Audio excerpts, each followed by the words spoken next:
Welcome to a world where the cheerful lights of Christmas hide dark shadows, and the warmth of the holidays can't protect you from the cold grip of terror. Tonight, we unravel 3 bone-chilling Christmas horror stories that will make you question if Santa is the only one sneaking into your home this holiday season. Turn off the lights, grab a blanket, and prepare to be haunted. But before we dive into the darkness, don't forget to subscribe to the channel and click the bell icon, unless you're afraid of what might be lurking behind it.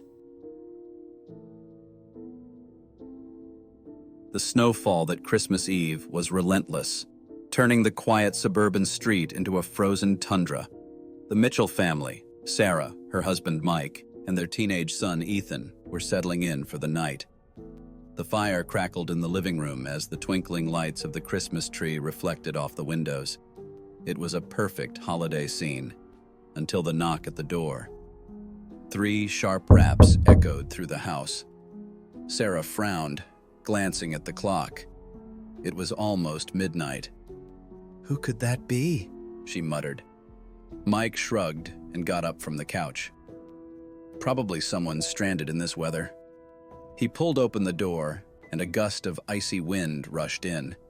Standing on the porch was a man, tall and gaunt, wearing a shabby coat and no gloves. His face was pale, his eyes sunken, but he wore a wide, unsettling smile. "Merry Christmas," the man said, his voice low and raspy. "May I come in? It's so very cold." Mike hesitated. Something about the man made his skin crawl, but he shook it off. It was Christmas after all. "Sure, come on in. You must be freezing." The man stepped inside, shaking off the snow. Sarah offered him a warm blanket and a mug of cocoa, which he accepted with trembling hands. Ethan watched from the staircase, uneasy but silent. "Thank you for your kindness," the man said, his smile never wavering. "Not everyone is so generous." "It's no problem," Sarah replied. "Are you lost? Do you need to call someone?" The man shook his head. "No, I'm just passing through." His eyes lingered on the Christmas tree, the ornaments reflecting in his dark pupils. "Lovely decorations. You must be a very close family." Mike nodded, forcing a polite smile. "We are. Where are you headed?" The man's smile grew wider, stretching unnaturally across his face. "I'm already where I need to be." As the evening went on, the man's presence grew more unsettling. He asked strange questions about their lives, their routines, their fears. When Sarah offered to call for help again, he declined with a laugh that echoed too long in the quiet house. Ethan finally spoke up. "You're not really stranded, are you?" The man turned his gaze to the boy, his eyes gleaming. "You're a smart one." "No, I'm not stranded. I came to visit. It's been so long since I've had company on Christmas Eve." Sarah's unease turned to fear. "Who are you?" she demanded. The man's grin vanished, replaced by a cold, blank expression. "I've gone by many names," he said, standing slowly. "But tonight, you can call me the Collector." Before anyone could react, the lights flickered and the house plunged into darkness. The fire in the fireplace snuffed out, leaving only the faint glow of the Christmas tree lights, which now blinked randomly. The man's laughter filled the room, deep and menacing. "What do you want?" Mike shouted, grabbing the fireplace poker. The man, or whatever he was, moved closer, his shadow stretching unnaturally across the walls. "I want what's owed to me." Suddenly, ornaments on the tree began to shatter one by one, the shards scattering across the floor. Sarah grabbed Ethan and pulled him behind her as the Collector loomed over them. "You invited me in," he said, his voice echoing as if it came from every corner of the room. "That's all it takes."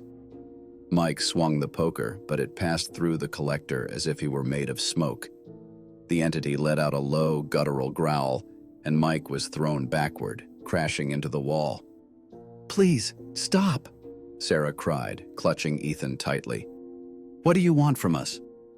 The collector tilted his head, his grin returning. "A trade. One life for the others. That's fair, isn't it?" Sarah's heart pounded as she tried to process his words. "A trade? You mean one of us has to die?"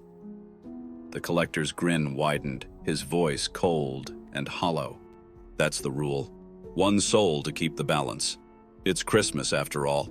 Sacrifice is part of the tradition, isn't it?"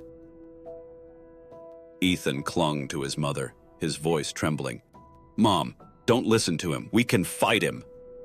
Mike, still dazed from hitting the wall, struggled to his feet. "You're not taking anyone, you freak." He grabbed a chair and hurled it at the collector, but it disintegrated mid-air, turning to ash before hitting its target. The collector laughed, the sound like nails on a chalkboard. "Bravery is admirable, but pointless.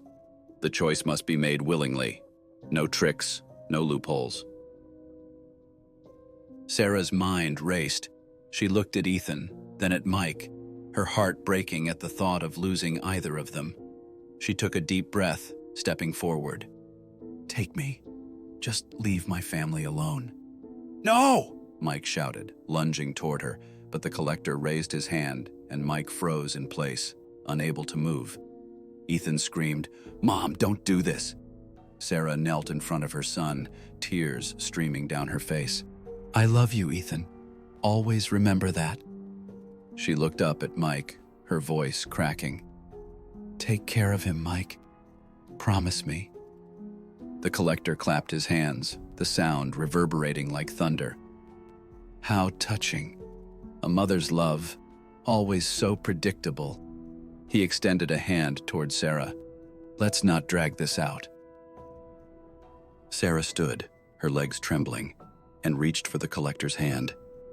The moment their hands touched, an icy wind tore through the room, extinguishing every light. Sarah gasped as a cold, invisible force wrapped around her, lifting her off the ground. Her body convulsed, her scream echoing through the darkness. "Mom!" Ethan cried, tears streaming down his face as he tried to run to her, but Mike held him back, knowing there was nothing they could do. The collector's form began to shift, growing darker and less human. His face stretched and twisted, his hollow eyes glowing like embers. "Your sacrifice is accepted," he said, his voice like a chorus of whispers. "Merry Christmas." With a final bone-chilling laugh, the collector and Sarah vanished, leaving behind a deafening silence. The lights flickered back on, and the house returned to normal, or so it seemed. Mike and Ethan stood in the wreckage of the living room, their breaths visible in the lingering cold. On the mantel, where there had been nothing before, sat a new ornament. It was a delicate glass figure of a woman, her face frozen in a silent scream. Ethan approached it cautiously, his hands trembling. "Dad, is that—" Mike pulled his son into a tight embrace, tears streaming down his face. "It's her. She saved us." From that night on, the ornament was placed on the tree every Christmas as a solemn reminder of Sarah's sacrifice. Mike and Ethan never spoke of the collector again, but they never forgot the price they paid to survive that Christmas Eve. They never opened their door after dark, not even for Christmas carolers. It was a cold December night in rural Pennsylvania, and the first heavy snowstorm of the season was burying the small town of Pine Hollow. Julia Thompson had just finished setting up her Christmas tree in the corner of her living room. The glow of the multicolored lights reflected off the frosted windows, making the place feel cozy, or at least it should have. Julia's husband was out of town on a business trip, leaving her alone with their 8-year-old son, Ben. As she adjusted the last ornament on the tree, Ben sat cross-legged on the floor, playing with his action figures, and Christmas carols were playing softly on the radio. That's when the lights on the tree started flickering. Julia frowned and looked at the tree. Huh, must be a loose bulb. Ben didn't look up from his toys. It's probably her. Julia froze. She turned to Ben, her heart skipping a beat. What did you say? Ben shrugged, still focused on his action figures.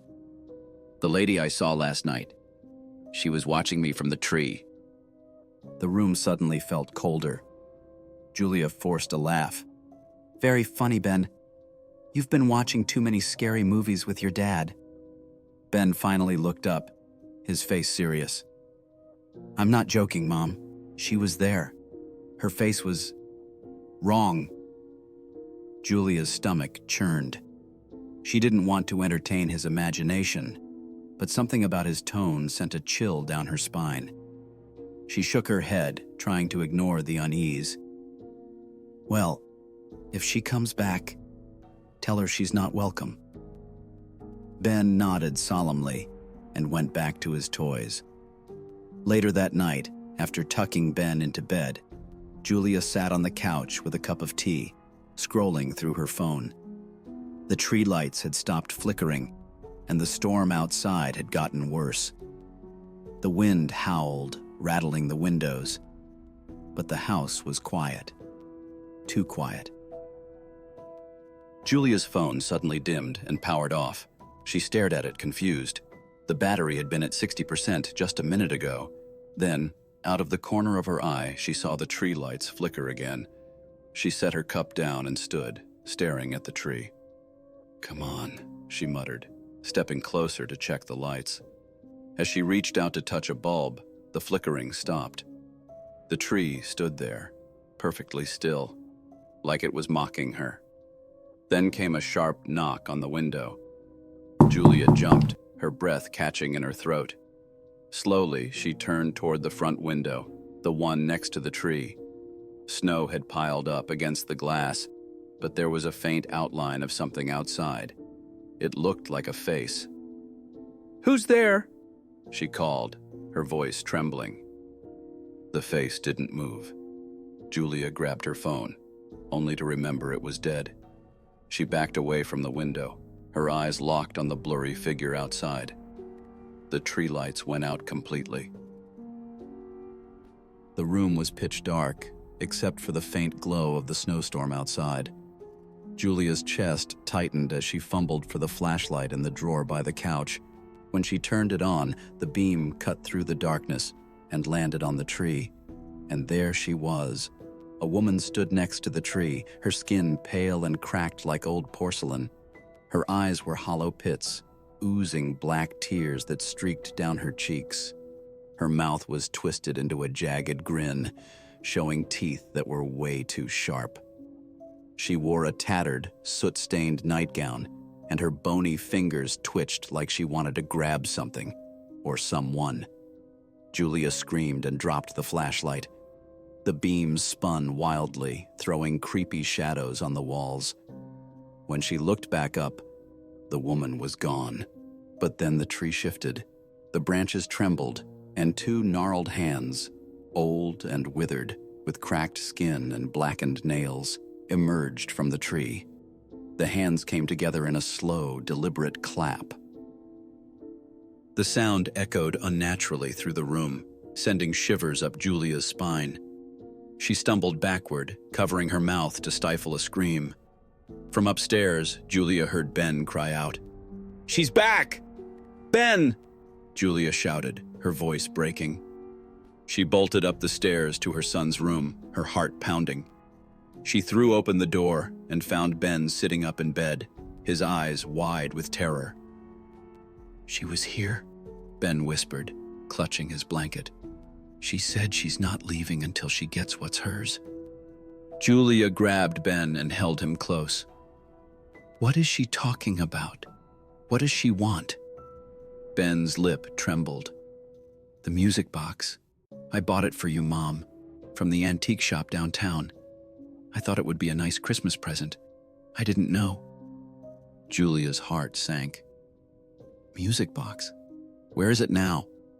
"Under the tree," Ben whispered. Julia carried Ben downstairs, her pulse racing. The tree lights had come back on, flickering erratically, and the air was so cold it felt like ice was forming in her lungs. She set Ben down and knelt by the tree, her trembling hands pushing aside presents until her fingers brushed against something small and hard. She pulled it out, an old, tarnished music box. The metal was ice cold to the touch, and strange symbols were etched into its surface. Julia looked back at the tree. The woman's pale face was visible between the branches, her hollow eyes fixed on the box. Her mouth moved silently, but Julia could feel the words in her head. "Give it back." Julia gritted her teeth and turned to Ben. "Get to the fireplace." Ben nodded, and Julia carried the music box across the room, her every step feeling heavier. The ghost's grin widened as she approached the fireplace, the flames crackling hungrily. Julia hesitated for only a moment before she threw the music box into the fire. The box let out a horrible screech, and the ghost's wail echoed through the room. The tree lights exploded in a shower of sparks, and a freezing wind tore through the house. Then, silence. The ghost was gone. Julia fell to her knees, clutching Ben tightly. The house felt warm again, the storm outside beginning to settle. They spent the rest of the night huddled together, watching the fireplace until the last embers of the music box turned to ash. The next morning, Julia cleaned up the remains of the tree and the shattered ornaments. She swore she saw a faint set of footprints in the ashes near the fireplace, leading toward the window. Julia never put up another Christmas tree again. It was December 23rd, 2021, in the small town of Gray Ridge, Colorado. The streets were blanketed in thick snow, and Christmas lights glowed warmly through the freezing night. The whole town felt like a postcard. Quiet, peaceful, festive. It was the kind of place where people still left their doors unlocked. But that was about to change. 17-year-old Mia Carter sat in the living room of her family's two-story house, texting her friends about their plans for Christmas Eve. Her parents were already in bed, and her younger brother Jesse had been asleep for hours. Outside, the snow fell steadily, muting the world into an eerie silence. Around midnight, her phone buzzed with a message from her best friend, Taylor, asking if someone had built a snowman in her yard. Mia blinked at the screen, confused. She stood up, walked to the window, and looked out. Sure enough, there was a snowman standing in the middle of their front yard. It hadn't been there earlier. The snowman was simple. 2 lopsided snowballs stacked on top of each other. No scarf, no buttons, no face. Just blank. "No way Jesse did this," Mia muttered to herself, letting the curtain fall. Something about it unsettled her, but she tried to shake it off and went back to the couch. The next morning, Christmas Eve, Mia mentioned the snowman at breakfast. Her dad asked Jesse if he'd built it, but the boy shook his head, mouth full of cereal. Their mom dismissed it, suggesting a neighbor kid was behind it. When Mia glanced out the window again, the snowman was closer. It stood only 10 feet from the house now. The hairs on her arms stood on end. By late afternoon, the snowman had moved again. Mia swore it had been in the middle of the yard that morning. Now it was right by the porch steps. She pointed it out to her dad, but he just waved her off. "It's kids having fun, Mia. Relax." As the sun set and the snow turned a sickly blue-gray, Mia felt watched. She kept checking the window, And every time the snowman was still there, unmoving, but somehow more menacing. It seemed taller. The snow looked too solid to have been moved so easily. That night, sleep didn't come easily. At 1:00 a.m., faint crunching outside her window startled Mia awake. She froze and listened. Footsteps, slow, deliberate, getting closer. Her phone clutched in her hand. She peeked out from the edge of the curtain. The yard was empty. The snowman was gone. Her chest tightened as she scanned the yard. That's when she saw it. A figure standing just below her window, staring up at her. It wasn't a snowman anymore. It was someone. Tall and thin, the figure wore clothes the same pale white as snow. Its face was blank. No eyes, no mouth, just smooth, stretched skin. One gloved hand lifted and waved slowly. Mia stumbled back, her heart pounding. She grabbed her dad's old baseball bat and sprinted to wake her parents. "There's someone outside," she cried, banging on their door.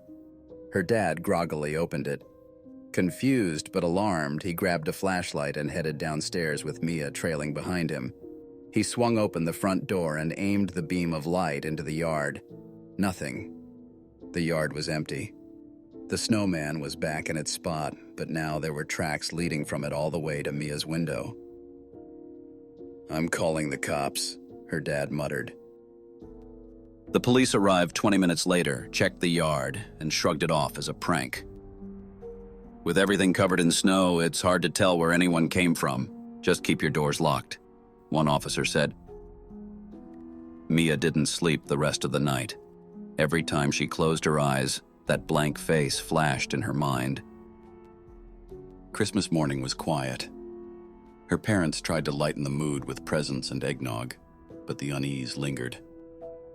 Mia checked the yard again. The snowman was gone. Relief washed over her for the first time in days. The feeling didn't last. Jessie's scream echoed through the house. Mia bolted to the living room with her parents close behind. Jessie stood frozen, pointing at the back porch. There it was. The snowman, pressed against the sliding glass door. This time, it wasn't blank. Someone had carved a face into it, a wide, twisted grin and hollow eyes. The snow around its base was streaked with red. Her dad reached for his phone to call the cops again, but froze. The snowman's head twitched. It tilted to one side, as if listening. Then it moved. The glass door shattered as the snowman, or the thing inside it, lunged into the house. It moved impossibly fast, the sound of crunching snow filling the air as it tore through the room. Mia barely registered her dad's screams. She grabbed Jessie and bolted upstairs, shoving them both into her closet.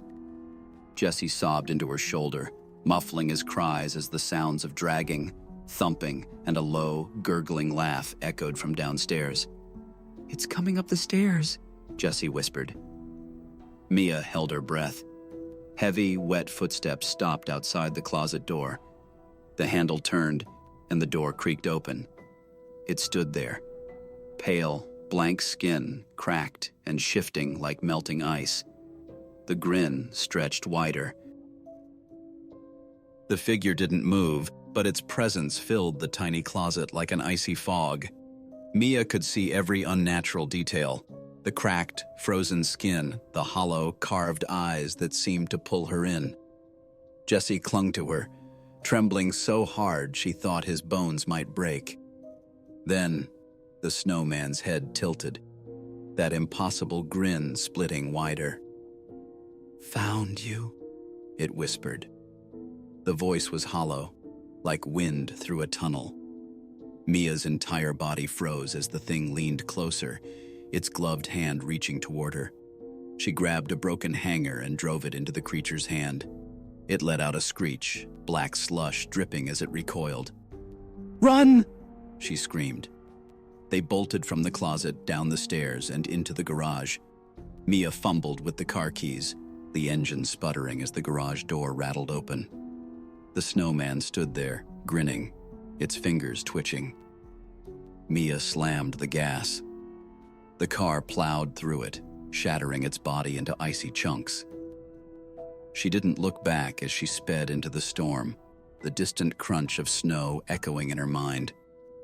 When the police arrived later, they found nothing but broken snow and footprints that vanished into the woods. But Mia knew it wasn't over. Every winter, when the snow falls heavy, she still hears it. The slow, deliberate crunch of footsteps outside her window, waiting. And there you have it. 3 terrifying tales to remind you that not all gifts are wrapped with joy and love. This Christmas, remember to look twice at the shadows and listen carefully to the silence. It might just save your life. If you enjoyed these unsettling stories, hit that subscribe button and give this video a thumbs up. Share it with a friend, if you dare. Stay safe, stay warm, and remember, the true spirit of Christmas is not always merry.